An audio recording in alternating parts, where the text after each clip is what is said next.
right, so hey, I mean, a lot of good information in there. Again, guys, a lot of good bets for you guys to pick up on. As you see, we hit a bunch of them last week, Andy. We hit on a bunch. We missed on a few, but that's the way this thing goes. But hey, guys, keep playing, keep getting that money, man. So it's time for us to slide into our pick six every week with our guest picker. I'm going to bring him in here in a minute. But real quick, let's just go over our records from last week. So last week, overall in the 6 games, Andy, you went 4-2. Okay, you went 4-2 against the spread. Pretty good, man. Pretty good. I did the same, 4-2 against the spread. Gilbert Galvin, our guest picker, he got us. He got us. He went 5-1 against the spread in the 6 games. Got us by a game. And as far as the over-unders, we're keeping tally on the over-unders on a plus-minus system, and that'll be the tiebreaker at the end of the year. So you went 3-3 on the over-under, so you're even on over-under. The guest picker also, Gilbert, went 3-3. He's even on over-under. And I think you're going to get the upper hand on me here, guys, as I went 1-5. I'm -4 on the over-unders, guys. Not good last week with the over-unders for me. But that's where the standings are right now.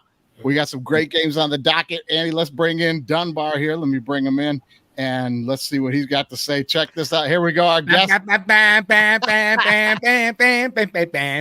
The most annoying fight song to every other fan besides a Vols fan. Our guest this week is Dunbar Dix, Hollywood producer, editor, worked on so many shows you don't even know. He's got the Rocky Top background going, big time volunteer fan here. Right now, Dunbar, what are you working on right now? Something for Netflix, The Circle? Like, can you talk about that at all, or is that? I can't really talk. It's hush hush, man. Okay, well, hey, watch. Sounds like porn. Sounds like porn. Is that what you're doing? Well, let's hope not. Netflix already pushing the envelope, man. Let's hope. Yeah, not. Right. That's an extra premium service, or maybe not. Right. Well, hey, it is important for everybody to know, though. Dunbar is the man responsible for all our graphics and artwork and everything you see for the show. So a big thank you for that, my friend, because it is pretty awesome. I love it. It looks great. The show looks great. Yeah, we finally got a clearance and put up that test episode that we shot for the Honest Network. We put that up on the YouTube channel. It's finally up. All your work is in there. It's excellent. Check that out. It's dated before the draft, but you guys can see that on the YouTube channel. Hey, let's jump into some picks, and we're going to get to the Volunteers and the Gators. That's going to be our main college game of the week. But guys, let's start with our first one on the plate. Not a lot of great games this week, man. Nobody in the top 25 is really playing anybody, but we got a few good football games for you, I think, here. Yes. Yeah, let's start with BYU and Arkansas. Okay, BYU is at Arkansas. They're laying 7.5. The over-under is 47.5. And Andy, let's jump right in with you. I don't think BYU is very good this year. I think Arkansas has a running back that was hurt.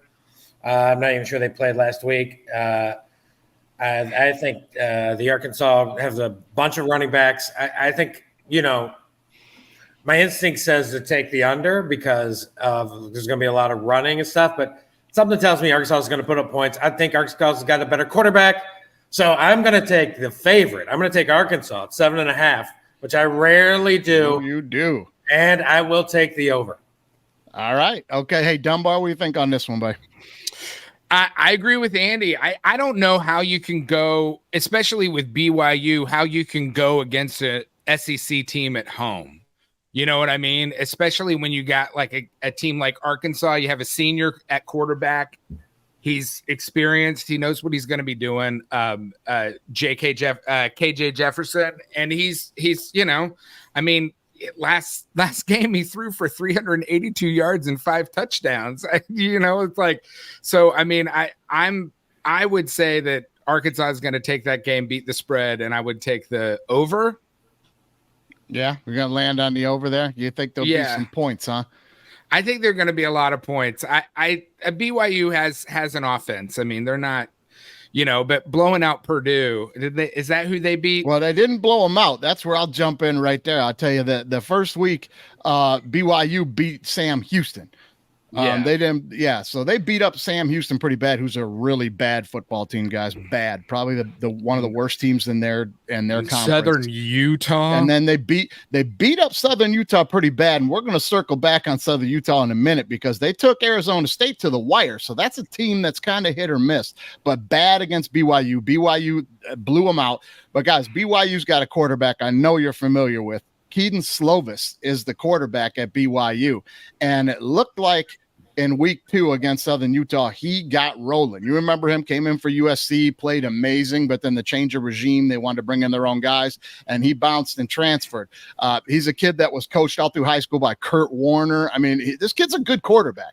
He's a really good quarterback, and BYU is going to air it out. There's no doubt about that. Arkansas whomped on Kent State last week, like 28-6. But we, like you said, you guys both pointed out, we know what they want to do. They want to run the ball. Okay, Arkansas run to pass is 81-43. All right, that's what they want to do. And that Arkansas defense, they've only given up 90 yards total in 2 games, guys. 90 yards in 2 games. I mean, they played nobody. Crazy. That's a crazy stat. They've played they have. I mean, I don't care if you played against high school teams, 2 games, 90 yards. That's a crazy stat. It is. And they'll get after the quarterback a little bit. But here's what I think Arkansas wants to get out. They want to ground and pound. We know that. They want to turn them over, ground and pound. They want to run this thing out. And I'm going to take a shot right here and say it's a problem for a team that wants to run the ball and milk the clock if the other team can air it out and get up early. I'm going to take a shocker here. I'm going to take BYU and the points. I'm going to take the 7.5 with Keaton Slovis and the boys. I think they might get out early. BYU's always big for a road upset somewhere. I mean, any other team on the road at the SEC, I'd agree with you, but BYU's, I mean, they travel everywhere, right? So I'm going to take BYU. I'm going to take Slovis, and I'm going to take the over because I think BYU puts up some points, man, and that's where I'm going to land on that one. Mikey, if Slovis is so good at quarterback, why is he at BYU? It's not like BYU's quarterback you. Like if he left USC, right? It's like he had this awesome platform. He could go anywhere in the world to play quarterback because he left one of the greatest quarterback universities, and he chose Brigham Young University. All I'm saying is you are putting your money behind a guy who's at BYU. No. Mikey. No. I'm probably good. I might be wrong on this one, but I'm going to play the factor that if Arkansas gets down early, it's going to be tough to get back in this thing. And I'm going to roll with it, man. He's not going to bet against that Mormon juice. You know, Jesus is going to guide the ball. It's probably going to be a blowout for Arkansas. I think the point spread on this is 50-50. It's a coin flip. You know what I mean? I think the hook might do it. It might be a touchdown game, and the hook might do it. I'm going to take the hook here, man. Yeah. All right, well, hey, let's head on to our next game. I think this has got, I don't know. This one I'm up in the air on as well. Like this also could be a good game or could be a blowout. We got Fresno State at Arizona State, and Arizona State is the home dog, right? They're picking up 3 points. Andy, I know you love a home dog. The over-under is 51. Tell me you're taking the home dog here. I'm kind of into the Pac-12 this year. I think Pac-12 is underrated already as a football conference. I think they got like 5 good teams there, like Washington, USC, Oregon just beat Texas Tech on the road, by the way. Mm-hmm. Oregon State, who, by the way, I gave out like a month ago to win this conference. UCLA. I also gave out Oregon State as a national title threat at 35-1. So I'm taking the home dog. I'm taking the +3 Arizona State. You know, I'm going to take the over because I think I'm like, why would I take Fresno? It's going to be the Pac-12's revenge. Last year, Pac-12's revenge. Give me Arizona State. Give me that +3 and give me the over. Taking the over as well. Well, here, I'm going to tell you why I think Fresno State, okay? Fresno State is also another team that goes anywhere, plays anywhere, and they're always tough, man. And this is where Purdue comes in right here, Dunbar. Fresno went to Purdue and beat them week 1. Now, is Purdue world beaters? No. Is Purdue a very competent, competitive team in a very tough league, the Big Ten? Yeah, they are. And they're tough at home, man. And Fresno went in there, beat them in a barn burner. And then Fresno had a barn burner themselves this last week against Eastern Washington. Now, you can scoff if you want, but Eastern Washington's no joke. I mean, that's a team that is going to compete for the FCS national title. So that's a good game for them, too. Played two good ones. Now, Arizona State, I mean, they played a barn burner against Southern Utah, which we just talked about is not a very good football team, man.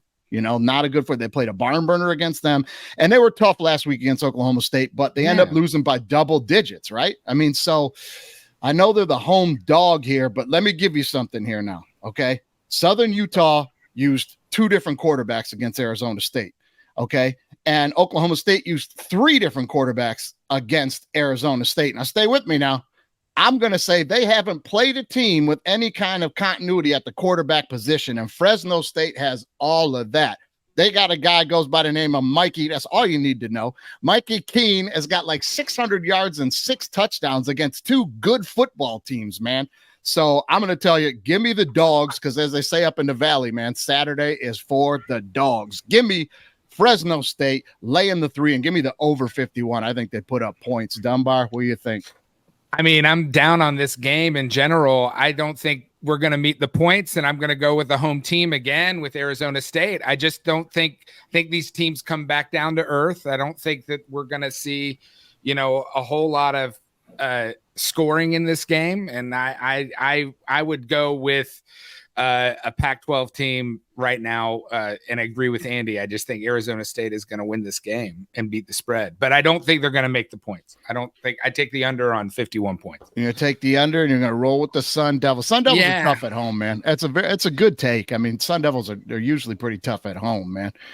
But that is it's going to be a gnarly game. I just think it's going to be a real scrappy, gnarly game. It is going to be scrappy. It is going to be scrappy back and forth, no doubt about that. Here's your chance now, Dunbar. Here's your chance. You got your volunteer hat on, buddy. You are ready to go. It's the game of the week. I assume College Game Day is going to be there. It's Tennessee. It's Florida. Florida, the home dog at +6.5. And the over-under on this is 58. Give us your take. It's your squad, buddy. Well, to build the suspense a little bit, I'm taking Tennessee, baby. I figured so. I just don't think listen, Joe Milton is probably the most consequential player in college football right now. If he has a big year, he's going to have an impact. Even if they don't go to the playoffs, even if they don't play for a national title, they're going to be playing national title teams. And if he plays great, and this is kind of probably his first big test, if he is the starter that a lot of people think he is, he's going to have a big impact on the BCS. He could be the most influential player, even if if he squeaks out a win, he could change the dynamic of who's going to compete for a national title. I don't know if Tennessee is national title contenders. It's nice that they're in the top 10. But I think that, they're going to win this game. They're going to go into Florida. They're going to kick some butt. They're going to beat the spread. And I'm taking the over. I just don't think that you're going to stop that rushing attack. I think that, Smalls is going to be a factor in this game. And I think Jalen Wright is also going to be a big factor in this game. They're going to run the ball 300 yards, man. Like they're just going to, continue to do what Josh Heupel has been able to do. They're going to score at will. They're going to keep moving the ball. But I take the over because I think Florida is going to make it a game until the fourth quarter. And then I think Tennessee will probably run away with it. But I just think that offensive rushing attack with Milton back there, I just think it's going to be a wave and it's just going to crash over the Florida Gators. We're going to drown some Gators this weekend. And Tennessee loves nothing more than that. I mean, this is a rivalry that you'd love to see get renewed. You'd love to see Florida get a little bit better so this thing could get some heat, man. You know? Mm-hmm. I watched the Vols beat Florida at Neyland Stadium when I was like 8 years old by 60 points or something. I can't even remember what the score was. It was awesome. We were gator chomping back at them. They were so upset getting out of the stadium. It was one of the best days of my life. That's awesome, man. Well, Andy, I know this one is tough for you because I mean, Tennessee's clearly the better team here, but you love an SEC team at home and you love a home dog. But are you struggling with this one or not? No, I'm not struggling with this one. Right. Tennessee is, to me, the most overrated college football team this year. I'm on the under of their 9.5, 10 wins. Like, give me the under. There's no way. There is no way they go into Florida and win. Like, I'm taking Florida. I'm taking the 9. The only way Florida's going to beat them, no, I do agree with Dunbar, is points, right? They're going to hit the over in this game. They're going to hit the over. Do you know what the score of the game last year? When Tennessee was much better in Tennessee, do you know what the score of that game last year was? I don't remember. I'll tell you. 38-33. 38-33 Tennessee. So that hits the over, and that covers the spread. And that Tennessee team was way better last year than they are this year. Milton is not the quarterback for Heupel. This is not a good quarterback coach mix, right? Because Milton is not Hooker. Heupel needs a Hooker type. Like Heupel used to be the OC at Mizzou. I love Missouri football. Milton reminds me of kind of those bad to average. At Missouri, Milton would be like a star. But at Tennessee, Milton's just okay. He's not as good. But I don't think you've seen what Milton is capable of doing yet. And obviously, and I don't think I will. Be the test. Here's the thing. I don't think I will. I think I can watch 12 more games of Milton and be like, he's terrible. Like Milton's not – like. Have you watched one game of Milton play? Have you watched him play one game? I mean, he played in the bowl game last year. He was fantastic. He was good. You know, he's a big guy. How about Austin P? How about that tough Austin P defense last week? Milton was huge. He really took it to him. Austin P is so good. Tennessee 30, Austin P 13. Florida is not very good. This is Napier's last year coaching Florida. They're not very good. But Florida does have a bunch of dudes who also hate Tennessee. So I will take Florida in the points. I will take the over. And then at the end of the year, Dunbar, you're going to be thrilled the Milton era is over. Or you're going to be really bummed that you have one more year of Milton. Tennessee is going to get beat a few times this year. Milton is not going to be not going to be good enough. I mean, I think they're going to be leaning on that rushing attack, but also, like, I don't know why you have so much faith in Graham Mertz. Well, because I think he'll play. By the way, Florida has won 5 of the last 6, and honestly, they've won 2, 3, 4, 5, 6, 7, 8, 9, 10, 11. 11 and 1, 12. They've won like 17 of the last 19 times versus Tennessee. I mean, it's crazy. How many Florida just takes Tennessee to the shed every year. It's a rivalry game. It's not a rivalry. But if you're averaging those, if you're talking about those statistics, Andy, Tennessee has been abysmal for a decade prior to the last 4 years. 1 decade? 1 decade. Well, more than that since Phil Fulmer left. I would say over 2 decades. It's hard to call it a rivalry. You know what I'm saying? It's like rivalry is me versus a third grader at this point. That's not a rivalry. Wow, I didn't realize Andy had so much hate for the Volunteers. Hey, give me Florida. Give me the points. Give me the over. I'm going to tell you this. Coming. Listen, I've heard that. I don't know what you call it, analogy used so many times where it's not a rivalry if one side keeps winning. But watching Michigan and Ohio State for almost a decade and a half of Ohio State winning every year, let me tell you, it doesn't matter because when those teams play, they hate each other and they come out to play. So I think this is going to be a rivalry game. I think it's going to be close. I think you hit on a couple of things that I loved. I was going to also bring up, Andy. Tennessee blew out Virginia. Virginia's not very good this year. The Austin P game, they're kind of coasting. They got the Milton for Heisman dark horse thing rolling down there. I'm on the other side on Milton. I don't think he's the greatest, but I don't think he's bad at all. I think he can win games for you. I think he's a good quarterback. Tennessee is good, and Florida is bad. But let me tell you this, man. they're not as bad as people think. I agree with you, Andy. It's the coaching down there.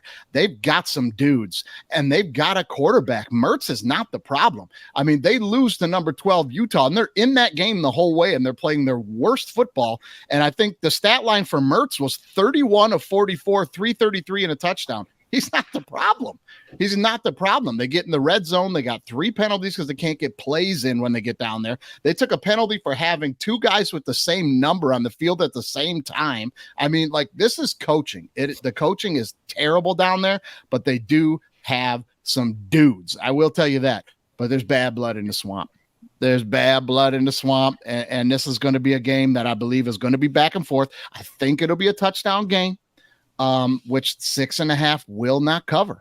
I think Tennessee will win this game by a touchdown or more. I'm going to take Tennessee. I'm going to take right here for you, Dunbar. I got my shirt going, buddy. I'm repping Tennessee for this one. I think Tennessee, but I'm with both of you guys on the over. Absolutely give me the over in this game. Yeah. I hope, for Dunbar's sake, I hope UT wins. I'm down on UT this year. I think they're one of the most overhyped programs in college football this year. Well, we'll see after this weekend, I guess, right? Beating Florida is not the we'll see part. Florida's terrible. Florida won't even go to a bowl game, is my prediction. Yeah. Right. So they technically should beat Florida by like 20. Well, yeah, but it is a rivalry game, Andy. I mean, like, maybe being what are you, a Missouri fan, Mizzouza? Like, maybe you don't really experience true SEC rivalries like Alabama, Tennessee, Alabama, Florida, but it's an intense atmosphere down there. The Florida is going to be rocking down there. It's going to be pretty tough. No doubt. But so I think that's going to be the great equalizer, but I just think Tennessee, watching the last 2 games, they are scoring at will. That nobody stopped. I mean, I know that they're playing pancake teams, but that offense does not look like it's missed a beat. But we'll see. We will see. We will see if Florida can get properly motivated and shaped for the game by that coaching staff, because it's bad down there. What just happened? What just happened is brought to you by Black Hawk Coffee. Start your day off with Black Hawk Coffee and you'll be flying high and landing right on time. That's Black Hawk Coffee, a Colombian bean company. Teddy Wingo on a Black Hawk Coffee. Run, look out. Whoa, look like the goofy foot got him. Let's see what went wrong. It looks like smooth sailing for the shopping mall legend as Tanner Bigsby wants to steal a high five, and right there you can see Teddy tries to sneak a peek at Tanner's precious cargo, and sploosh! The Exxon Valdez drops its black gold behind the Old Navy. One more time for the legend and the fanboy. He cheats a peek and bang! Somebody call mall security. Black Hawk down. Oh, what just happened? All right, guys, let's shift into the NFL for our final 3 picks. Before we get into that, Dunbar, I'm going to give you like 2 minutes on the clock to rag on your Titans, buddy. Where are they? Look, the front 4, they're the same old Titans, right? They got a great defensive line, an awesome pass rush. I'd put it 30 other teams in the NFL would love to have that front defensive front on their team. Jeffrey Simmons is a beast. They're awesome. There's a clip of Jeffrey Simmons literally holding on to 3 guys and grabbing one dude by a collar so Arden Key could come in and like sack Derek Carr. He's just a monster. Yeah. So there's a lot of bright spots. But Ryan Tannehill was so bad in that game. He missed so many open throws. So it doesn't matter. Like, you can go back and look at the scheme. The offensive scheme the game plan was not horrible. They had a lot of opportunities to win that game. He missed a couple of guaranteed touchdown throws, and they lost that game. Yeah, so it's still quarterback play. Secondary is still plaguing us. And you have to think like this comes back on Bravo a little bit because they have yet to move on to a new generation of player. And they're still, my worry is they're holding on to the leash of this team that never really fully realized. And I don't think Tannehill's been the same since that Bengals game. He just hasn't. No, get on the phone right now with the Jets and see if you can unload Tannehill for like a 7th-round pick, man. Can't do that. You can't do it. His salary cap is too high. Also, you can't do it because the Titans legitimately are still playing for something, right? Division's bad. The division's bad. It is gettable, right? Like, I just give a free pick out here. Like, I do like the Titans at +3 this weekend against the Chargers. The one issue I have is that what the Chargers do really well, the Titans don't do really well, right? The Chargers get outside the box and pass downfield. That's not how the Titans want to live, right? Even Carr and the Saints beat them up that way, And I'll do you one better, Andy. Hendon Hooker is hurt this week. He's the guy who caused that fumble on the kickoff at the beginning of the game. He's out with concussion protocol. So you're going to have corner Elijah Molden switching out to play the safety. And so the secondary is already hurt. Right. And it's like this matchup is horrible for the Titans because the Chargers are kind of like the one team is really bad matchup for the Titans. One of them, because they can throw Herbert, right? He can get it out. I would take the Titans plus the points, but I think it's going to be tight. I think it's going to be very close. I think it's going to depend on strength, right? Can that front four with some additions of, Harold Landry and Arden Key, can they get to the quarterback? Can they agitate? But Herbert isn't bad out of the pocket. So it's not like Derek Carr who makes stupid throws.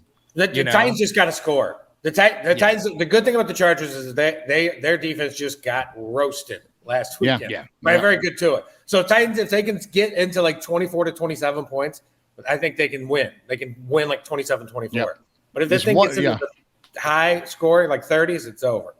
And you could say something about the Titans. I don't know, we talked too much about it, but like they're a really interesting team to follow because they kind of hurt themselves, quite honestly. Like they just constantly, like, I feel like they're making bad decisions or in personnel, or they just are taking flyers on players because the cap situation, because they've deferred all these contracts to add Julio Jones and, Jadeveon Clowning and do all these dumb things that never panned out. But I think it's like you have a brand new offensive system, completely new offensive system with Tim Kelly. So maybe you give them the give me on that Saints game, which wasn't statistically horrible, and maybe they put it together in the next 3 games. The problem is these first 6 games are their hardest stretch of the season. Yeah, and that first game in New Orleans, listen, man, Tennessee's got New Orleans right where Tennessee wants to have teams. Low scoring, you're in the game, you've held the ball, and now you need Tannehill to win it. Not fat chance. Not happened. Didn't look good. All right, hey, let's move into our first pick of the NFL this week. Probably the biggest game of the week on the docket for sure. Chiefs at the Jags. Jags are home dog. Jags +3. Nope, you're good, man. Jags +3. Okay. The over-under is 51. Andy, tell us about the Chiefs. Now, my general Chiefs thing is like anytime the spread gets high, you don't bet on the Chiefs. Yep. Like Mahomes in like 85 games with like it's like 4 above, it's like 41, 42, and 1, right? Because a lot of Mahomes games are high because Mahomes is awesome, and everybody's like Chiefs -8.5, right? And the Chiefs win by 5, right? Yep. So these sort of games are when you take the Chiefs when Vegas does not know what to do, right? And also you should take them right now. Take the 3, take the -3. Is that what it is? Right? Yep.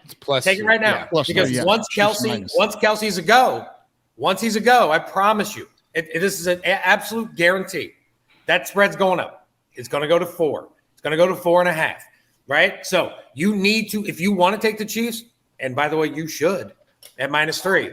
You're going to want to take them right now. Here's a good Mahomes stat. When it's 3 or less, right?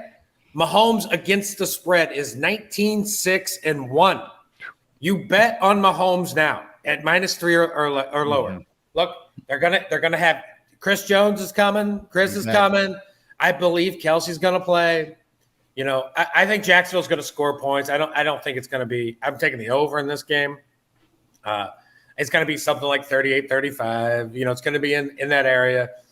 I am not too worried about the Chiefs. I think it was kind of a delightful week one with the Chiefs losing, the Bengals losing, the Bills losing. Rodgers goes out to the Jet. Like the Raiders lead the division. Like it's what the Jags. But by the way, the Jags. I think I did say I would love to place a bet on number 1 AFC seed. That bet's kind of spicy, I think. Yeah. And then you have like the Browns. Like Browns are good, but Pittsburgh getting routed. So even if the Chiefs lose this week, and they definitely can, it's still not panic time in Kansas City. 0-2 is not panic time. So Give me Kansas City, give me -3, give me the over. All right, Kansas City and the over. All right, Dunbar, where you at? I mean, I agree with Andy. I think just the addition of Chris Jones coming back to the team is the factor here. And I think also the fact that they lost that home opener and that I think they're out to right some wrongs. Jadarius, what's his name? Tomey. He's probably not going to get a lot of targets, but when he does, I mean, I think sure as shit, he's probably going to end up, the Chiefs are going to end up having a good game here against the Jags. I mean, it's being a division rival from the Titans. I'm not on the Jags train, I don't think that they're as great as people are making them out to be. I think 7 games from last season is very nice for Trey Lance, but I don't necessarily drink the Kool-Aid yet. I still think he's somewhat unproven. And I think just having Chris Jones back in the lineup kind of changes the trajectory here. I would definitely take this bet on the Chiefs to beat the spread and the points. I think it's going to be a pretty high scoring game. Yeah, I think it's going to be a high scoring game as well. And let me just point out a couple of things for you guys here. The Chiefs have had extra time to prepare for this game, having played on Thursday. You give Andy Reid a couple extra days to prepare for you, that's trouble. That's trouble, man. Now, look, Peters is no slouch at all. He's a great coach himself, but that's bad for the Jags. That's bad for the Jags right out of the gate. And last week, the Jags started slow against Indianapolis. I mean, listen, they end up winning by double digits, but you guys watch that game. They didn't take control to the fourth quarter. They started out slow against a terrible Indianapolis team without their running back and the youngest starting first-round pick quarterback ever to start a game. And you struggled in that game and had to pull away in the fourth quarter. That also not good for the Jags. But let's take a look at the defenses, right? We all saw how the Chiefs played without Chris Jones last week against a Lions offense that a lot of people think is best in the league, one of the better offenses in the league. And they played outstanding against the Lions, right? Jags struggled against the Colts. We already talked about it. Look, there is no world where I picked the Jags to beat the Chiefs in this game this week at all. The Chiefs are starving to hammer the Jags this week, who a lot of people think, like you pointed out, Andy, are supposed to compete with them for the AFC. They're starving not to prove who they are this week, but to also squash this team. It just depends on how many false start penalties they're going to actually call on the Chiefs. We'll see. But all that being said, you do remember I made the prediction on our show. I did predict on our NFL preview that the Chiefs would start the season 0-2 and wind up 13-4. And guys, sometimes in life you say things that back you into the corner and you just got to raise your hand and say, that was me. I got to own it.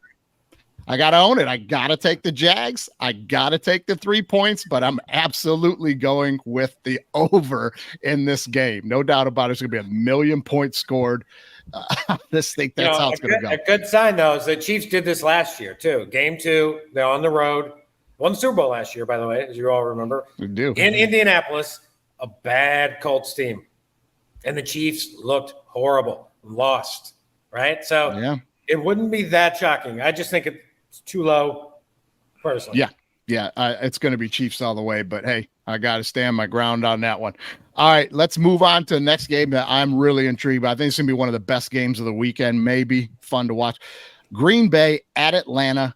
Atlanta home dog getting 1.5. The over-under is 40. Dunbar, where are you at on these two teams? Oh gosh. Well, I'm under on the point total. I'm gonna have to go with the home team and go with Atlanta because to me it's a coin flip. I don't think we know who Jordan Love really is. I think once defenses have tape on him and is able to scheme against them, that's going to change the differential. I think Atlanta is going to run the ball. And I think that I just don't, both of these teams are still a mystery to me in terms of what they're going to do. What did Desmond Ridder do in that game? Like he had a pretty low point total 115 yards, one touchdown, I think. 115 and a touchdown. That's what they want him to do, though. They're going to run the ball. Yeah, exactly. So it's like I think you have a pretty good secondary in Atlanta. I think you have an okay defense there. So I'm gonna go with it under on the points, and I'm gonna take Atlanta to beat the spread. I just don't, because it's basically a coin flip to me. Until we see more from Jordan Love, I'm just not gonna make that bet. Okay, I hear you. That's fair enough, man. I'll tell you what, for first week, them beating Carolina, that's nothing to scoff at. People think Carolina's gonna be competitive this year, and they beat them. They beat them pretty good. I mean, it's a good game. They won the game. Nothing to scoff at. Packers rolled the Bears. Bear fans, I told you, go check it out on the episode before the draft. I told you how you could have improved your team, and you all want to die on the Fields Hill. Whatever, man. No, I agree with you. The Bears are terrible. They're not. There's nothing about that team that is exciting to me. No, they've screwed it up.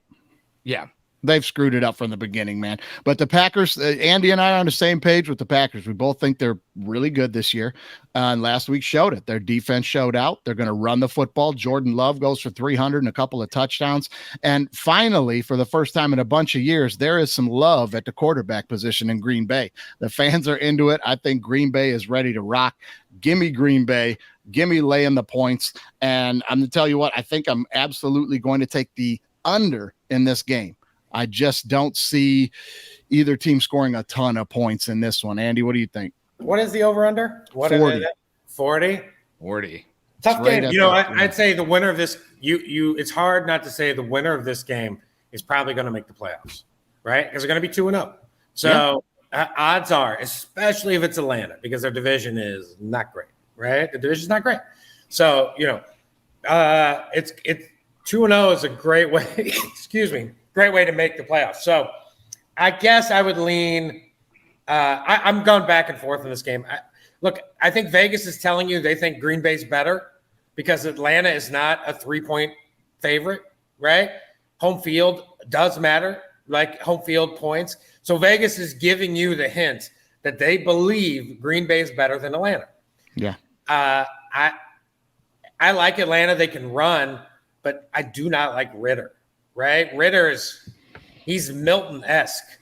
He's what can he do really is, my basic question of Ridder. Like, Drake London, I think had 0 yards. He was terrible. Yeah. Like it was just, he's got so many. If Atlanta could have a decent quarterback, Atlanta would be a huge problem in the NFC. It could be huge. Mm-hmm. I'm probably gonna. I'm going to take Green Bay in the -1. I think Green Bay wins by like a field goal to 7. I think their defense is good. I think LaFleur's offense, we're going to watch, as I think we said last week when I took the Packers over the Bears, we're going to watch LaFleur's offense for the first time. Rodgers is not ruining it. So I think he's going to put up points. Aaron Jones needs to play. If Aaron Jones doesn't play, then I guarantee you I'm jumping over to Atlanta. I still may jump over to Atlanta by Sunday. But right now, I think Green Bay is a better defensive team. I think they can stop the run. I don't think Atlanta can pass enough to beat Green Bay. I think the Green Bay defense is good enough up front. While on the other side of it, Atlanta can't play really great, is not good defensively. So Green Bay, and I'm going to take the over. I'm hating all these overs I'm taking this week. I'm going to take the over. Yeah, I just think it's going to be like 23-16 type of game, man. I think you got questionable on your roster. You got Aaron Jones and Christian Watson right now. So for Green Bay, it's like I just don't think we know enough about that team yet. And we are gonna find out this weekend. Find out for sure. I got to. I might say because I don't think Christian Watson matters. Like I love everybody. Like in your fantasy leagues, where people with like $12, $15. Like they're just a waste of money. Like Christian Watson doesn't matter. Like there's like five. It's like they're employing the Chiefs style of wide receiver. Just get a bunch of dudes and you'll figure it out. Yep, they absolutely are. I think you're right about that point. Final game of the week, guys, here for us to pick. Another one where we're going to find out who these two teams really are, because the Browns were dominant and the Steelers looked like garbage. So we're going to find out who's really who. Browns at Steelers. Steelers getting 2.5. The over-under is 39. And here we go again, right? I mean, who are you going to pick against? You're going to pick against Tomlin at home after getting shellacked week 1.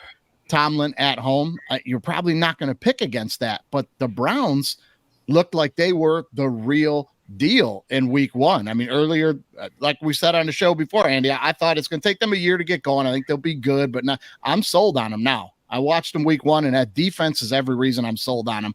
I mean, give me that defense all week long. The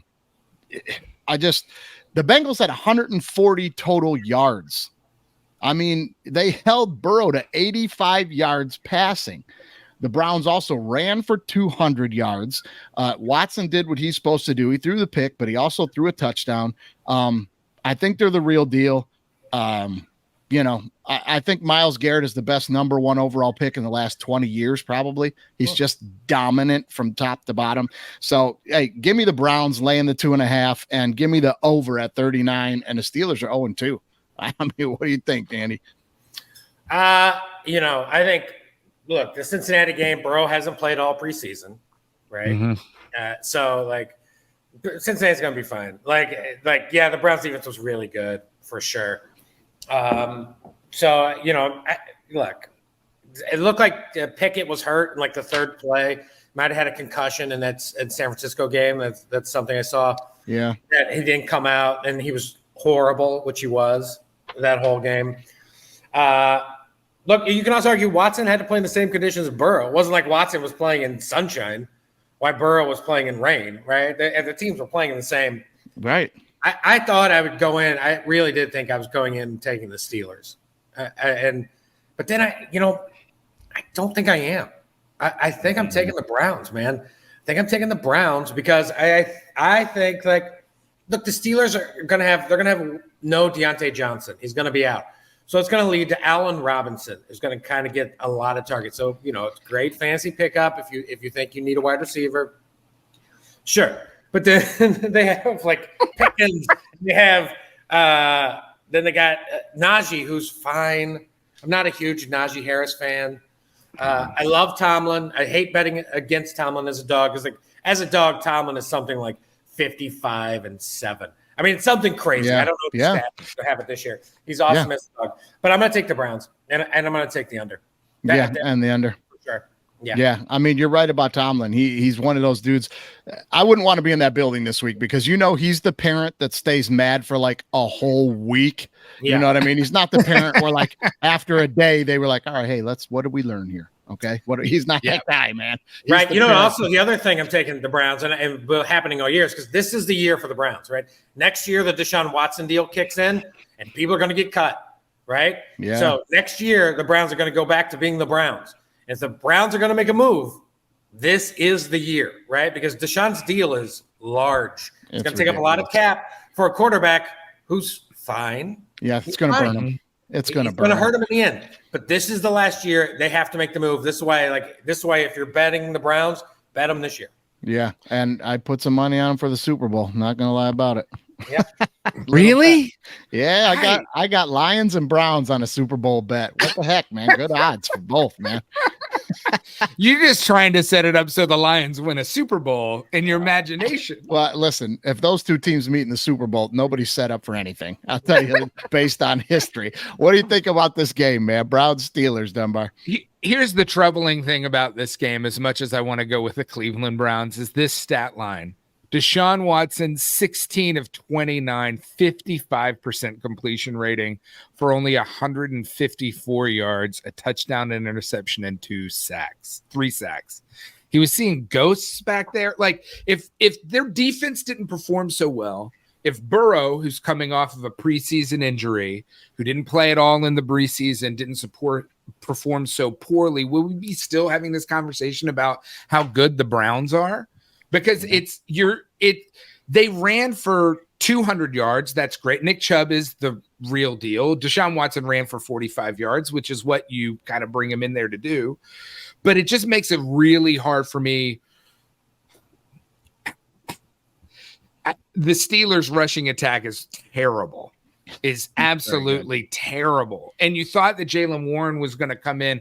You know, he was the sleeper pick on running backs because nobody's really high on Najee Harris, but Najee Harris definitely got the majority of the 10 carries that the Steelers ran the ball. Yeah. So I look in my notes. I'm literally saying I'm taking Cleveland all the way until the Steelers show me something. But looking at this, you have to think the Steelers are going to correct that stat line. You have to think Tomlin's going to come in prepared to be able to take advantage of this. And I think they're going to right the ship at home again, you know, at Heinz Field. Is it still called Heinz Field? Yeah. I can't remember. Yeah. Catch up, man. Still called Heinz Field. Yeah. I think Pickett and Pickens, I think that's the real connection. And the question really becomes like, are they going to be able to develop, you know, right their wrongs enough in that week in order to be able to offensively go up against Cleveland's defense? But I don't know. I think they popped the Cleveland bubble. I'm going to take Pittsburgh to beat the spread, but I'm going to go under on the points. I think it's going to be a low scoring game. I think it's going to be, you know, probably like 13-21 or something like that. You know? Yeah. All right. Well, hey, man, I'm not going to argue with you on that. I've seen plenty of times where a mad dad can straighten out a household real quick. It don't take 7 days.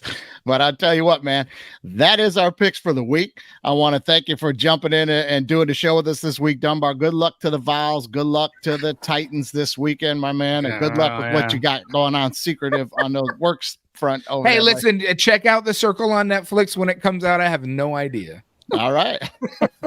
They keep me in the dark as much as everybody else. Well, hey, that's probably going to be great. Andy, Dunbar, Andy, I'll see you next week. Dunbar, I'll see you next time, brother. Take care. Bye. Thanks. This is fun. All right, man. We'll see you.